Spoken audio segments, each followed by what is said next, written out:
Hello, இன்னும் எல்லாம் மழைலாம் முடிஞ்சிச்சின்னு பார்த்தா அடுத்த லோ ப்ரெஷர் ஸ்டார்ட் ஆகுது போல். இந்த மாதிரி மழை காலத்தில் தான் மதியானம் லஞ்சு சாப்பிட்டுட்டு ஒரு குட்டி தூக்கம் போட்டு ஒரு 4-4:30 மணிக்கு எழுந்து நல்லா சுட டீ அப்படி குடிச்சிட்டே இருக்கும்போது தான் நம்மளுக்கு தோணும், நல்ல அந்த டீ குடிக்கும் போதே ஏதாவது கடிக்கிறதுக்கு தான் நல்லா இருக்குமே.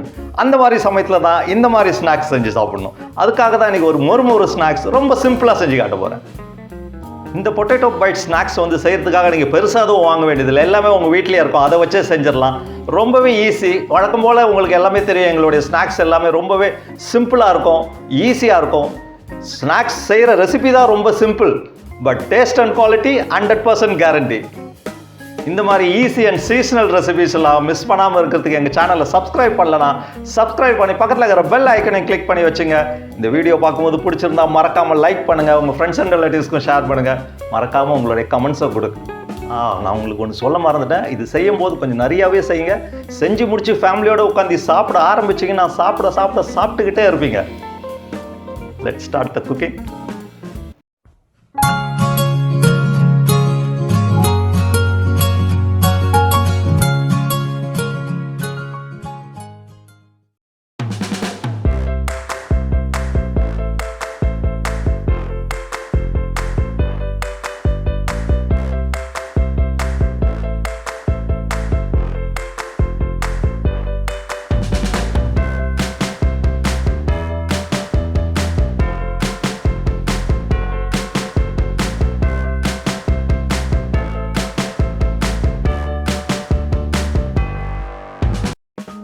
நம்ம ஒரு 3 உருளைக்கிழங்கு நான் வேக வச்சு எடுத்துருக்கேன். நான் குக்கரில் தான் வேக வச்சேன். இது எப்படி வேக வைக்கணும்னா ஒரு 70-80% வெந்தால் போதும். மேலே சாஃப்டாக இருக்கும், உள்ளே கொஞ்சம் ஹார்டாக இருக்கும். அந்த மாதிரி வேக வைக்கலாம். அப்போ தான் இந்த பைட்ஸ் செய்கிறதுக்கு ரொம்பவே நல்லா வரும்.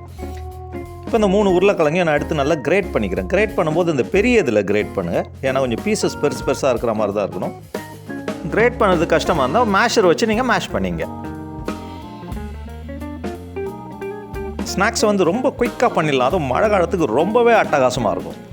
இப்போ நான் எல்லாத்தையுமே கிரேட் பண்ணிவிட்டேன். நான் அந்த கிரேட் பண்ணதை காட்டுறேன் பாருங்கள். அந்த பெரிய இதில் பண்ணனால எப்படி இருக்குன்ட்டு இந்த மாதிரி இருக்கணும். அதுதான் நம்ம கடைசியாக மிக்ஸ் பண்ணும்போது நல்லா வரும் உங்களுக்கு. இப்போ இது எல்லாத்தையும் எடுத்து நம்ம ஒரு மிக்சிங் பவுலுக்கு ட்ரான்ஸ்ஃபர் பண்ணிக்கலாம்.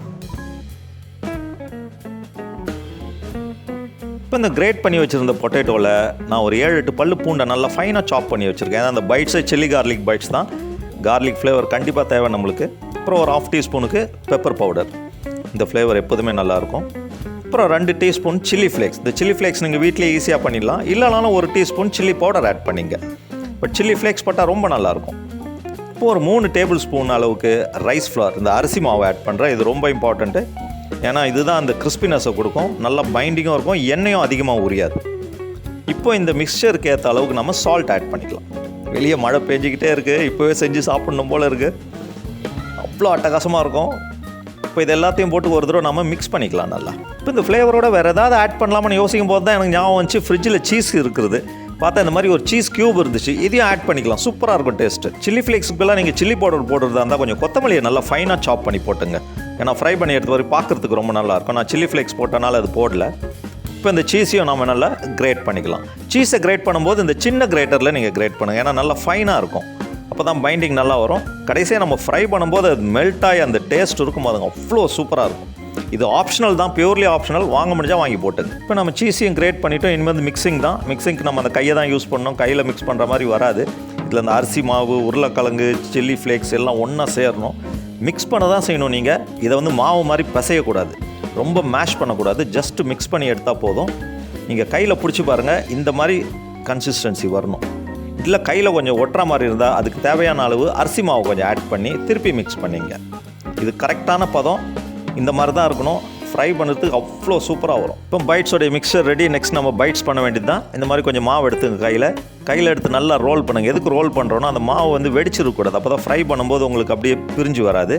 அதுக்காக தான் நல்லா ரோல் பண்ணிவிட்டு அதுக்கு பிறகு நீங்கள் ஷேப் கொடுக்கலாம். நான் இந்த மாதிரி ஒரு ஷேப் கொடுக்குறேன், கியூபிக்கலும் இல்லை, கொஞ்சம் ரெக்டாங்குலர் ஷேப்பில் நான் இந்த மாதிரி கொடுக்குறேன். இது உங்களுடைய சாய்ஸ் தான், நீங்கள் ரவுண்டாக பண்ணலாம், ஸ்கொயராக பண்ணலாம், சிலிண்டரிக்கலாக பண்ணலாம்.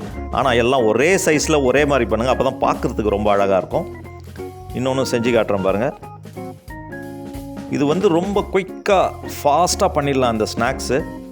நம்ம நினச்சிட்டு இருக்கும்போதே இதுக்காக எந்த பொருளும் ஓடி போய் வாங்க வேண்டியதில்லை, வீட்டில் இருக்கிற பொருளை வச்சே பண்ணிடலாம். ரொம்பவே டேஸ்டியாக இருக்கும்.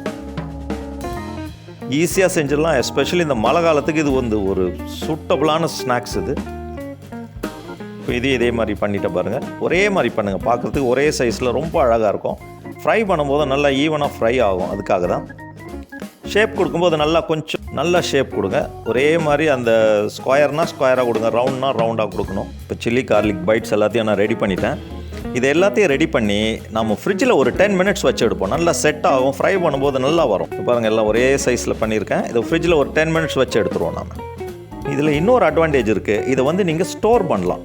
ஸ்டோர் பண்ணது இந்த மாதிரி நல்ல ஒரு பிளாஸ்டிக் கண்டெய்னரில் ஏர்டைட் கண்டெய்னர் எடுத்துங்க. இந்த மாதிரி உள்ளே வச்சு இதை ஃப்ரீசரில் போட்டிங்கன்னா 2 மந்த்ஸ் வரைக்கும் நீங்கள் அப்படியே ஸ்டோர் பண்ணிக்கலாம். யாரும் 2 மந்த்ஸ் வைக்க போகிறதில்ல, அதுக்கு முன்னாடி பொறிச்சு சாப்பிட்ருவாங்க. எதுக்கு சொல்கிறேன்னா, this can be stored for a longer period. இதில் ஒரு அட்வான்டேஜ் இருக்குது. இல்லை நீங்கள் ஒரு 2-3 நாள் வச்சு பொறிக்கணுன்னா நீங்கள் ஃப்ரீசரில் போட வேண்டாம், சும்மா ஃப்ரிட்ஜில் வச்சு ஒரு 2-3 நாள் வரைக்கும் நீங்கள் யூஸ் பண்ணிக்கலாம். இந்த மாதிரி செஞ்சு வச்சுட்டிங்கன்னா ஈவினிங் ஸ்நாக்கோ இல்லை சாப்பாட்டு கூட நீங்கள் சைட் டிஷ் மாதிரி கூட எடுத்துக்கலாம். ரொம்பவே நல்லா இருக்கும். You are watching Joan's Coastal Delicacies. அடுத்தது பொரிக்க வேண்டியது தான். இதுக்கு ஸ்டவ்வை கொளுத்தி ஒரு கடாயை ரெடி பண்ணிக்கலாம். இப்போ கடாய் ஹீட் ஆகிடுச்சு. இப்போ நம்ம பொரிக்கிறதுக்கு தேவையான அளவு ஆயில் ஊற்றிக்கலாம். ஆனால் அந்த ஆயிலை வந்து நீங்கள் ரொம்ப ஹீட் பண்ணக்கூடாது. அது ஒரு மீடியம் ஹீட்டில் தான் இருக்கணும். மீடியம் ஹீட் ஆகும்போதே நம்ம வந்து ஃப்ரை பண்ண ஆரம்பிக்கணும். இப்போ 10 நிமிஷம் கழிச்சு ஃப்ரிட்ஜில் இருந்து எடுத்துகிட்டு வந்துட்டேன். ஆயிலும் ஓரளவுக்கு மீடியம் ஹீட் ஆகிடுச்சு. இப்போ நம்ம ஃப்ரை பண்ண வேண்டியது தான். அந்த கடாயில் எத்தனை போட முடியுமோ அத்தனை போடுங்க. நிறையா போடாதீங்க, ஒன்று மேலே ஒன்று ஒட்டிகிட்டு இருக்கிற மாதிரி. அதே மாதிரி இந்த பைட்ஸை போட்ட பிறகு ஒரு 20 to 30 செகண்ட்ஸ் அதை அப்படியே டச் பண்ணாதீங்க. அது ஒரு சைட் லைட் ப்ரௌன் ஆகும். அதுக்கு பிறகு நம்ம லேசாக அதை திருப்பி போடலாம். இப்போ லைட்டாக ப்ரௌனும் ஆகுறது தெரியுதா? இந்த நேரத்தில் நம்ம லேசாக அப்படியே திருப்பி எல்லாத்தையும் போடலாம். ஏன்னா எல்லா சைடும் ஈவனாக ஃப்ரை ஆகணும். நம்ம பண்ணியிருக்க ஷேப்பர் அந்த மாதிரி ஸ்கொயர் மாதிரி இருக்கு இல்லையா, அதனால் எல்லா சைடும் ஃப்ரை ஆகும். அப்பப்போ அப்படியே திருப்பி விட்டு அதை நம்ம ஃப்ரை பண்ணிக்கலாம். இப்போ நல்லா கோல்டன் ப்ரௌன் ஆகிடுச்சு. இப்போ நம்ம எடுத்துடலாம். இதை எடுக்கும்போது எண்ணெயை நல்லா இருத்துடுங்க. எண்ணெயும் அவ்வளோ ஒட்டாது, நம்ம அரிசி மாவு போட்டுக்கிறதுனால. இப்போ உங்களுக்கு தட்டில் போட்டு காட்டுற பிறகு எவ்வளோ கிறிஸ்பியாக இருக்குன்னு தெரியும் உங்களுக்கு. இப்போ நம்ம அடுத்த செட் ஆஃப் பைட்ஸை போட்டு இதே மாதிரி ஃப்ரை பண்ணிக்கலாம். இது நம்ம பொரிக்கும் போது ரொம்ப ஆயில் ஹீட் ஆகிடுச்சுன்னா ஃப்ளேமை கொஞ்சம் கம்மி பண்ணி வச்சுங்க. அப்போ தான் கருகாமல் வரும். இப்போ நம்ம எல்லாத்தையும் ஃப்ரை பண்ணி எடுத்துட்டோம். இனி என்ன, உட்காந்து சாப்பிட வேண்டியது தான். ஆனால் ஒன்று பொரிக்கும் போது நிறையா போடுங்க. இதை நான் கொஞ்சம் கம்மியாக தான் போட்டிருக்கேன் உங்களுக்கு காட்டுறதுக்காக. இல்லைனா உட்காந்து வீட்டில் நீங்கள் ஃபேமிலியோடு சாப்பிட ஆரம்பிச்சிங்கன்னா அதுக்கு முடிவே இருக்காது, சாப்பிட்டுக்கிட்டே இருப்பீங்க. எப்படி இருந்துச்சு இந்த சில்லி கார்லிக் பொட்டேட்டோ பைட்ஸ்? சூப்பராக இல்லை? அதுவும் இந்த மழை காலத்துக்கு உட்காந்து சாப்பிட ஆரம்பிச்சிங்கன்னா சாப்பிட்டுக்கிட்டே இருப்பீங்க. இதுக்கு ஒரு முடிவே வராது. நான் சொன்ன மாதிரி அவ்வளோ டேஸ்டியாக இருக்கும். இதை வந்து மயானேஸு இல்லை க்ரீன் சட்னி, புதினா சட்னி இல்லை கெச்சப்போட வச்சு சாப்பிட்லாம். அது எதுவுமே இல்லையா, அப்படியே சாப்பிட்லாம். அவ்வளோ சூப்பராக இருக்கும். ஆனால் நான் உங்களுக்கு காட்டுறதுக்காக கொஞ்சமாக செஞ்சு காட்டினேன். நீங்கள் அந்த தப்பை செஞ்சிடாதீங்க, நிறையா பண்ணுங்கள், இல்லைனா பத்தாமல் போய்டும் நிச்சயம். இந்த மாதிரி ஒரு இன்ட்ரெஸ்டிங்கான வீடியோஸ் நிறையா போட்டுட்ருக்குறோம். இதெல்லாம் நீங்கள் மிஸ் பண்ணாமல் இருக்கிறதுக்கு எங்கள் சேனல் இது வரைக்கும் சப்ஸ்கிரைப் பண்ணலன்னா சப்ஸ்கிரைப் பண்ணி பக்கத்தில் இருக்கிற அந்த பெல் ஐக்கனையும் கிளிக் பண்ணி வச்சுங்க. அப்போ தான் உங்களுக்கு நோட்டிஃபிகேஷன்ஸ் இமீடியட்டாக வரும். நீங்களும் இதெல்லாம் பார்த்து என்ஜாய் பண்ணலாம். உங்களுடைய கமெண்ட்ஸை மறக்காமல் கொடுங்க. இதை பார்த்துட்டு இந்த வீடியோ பிடிச்சிருந்தால் லைக் பண்ணுங்கள், ஷேர் பண்ணுங்கள். ஓகே வியூவர்ஸ், இன்னும் ஒரு சூப்பர் டிஷ்ஷோடு உங்களை மீட் பண்ணுறேன். Until then, good day. Thanks for watching.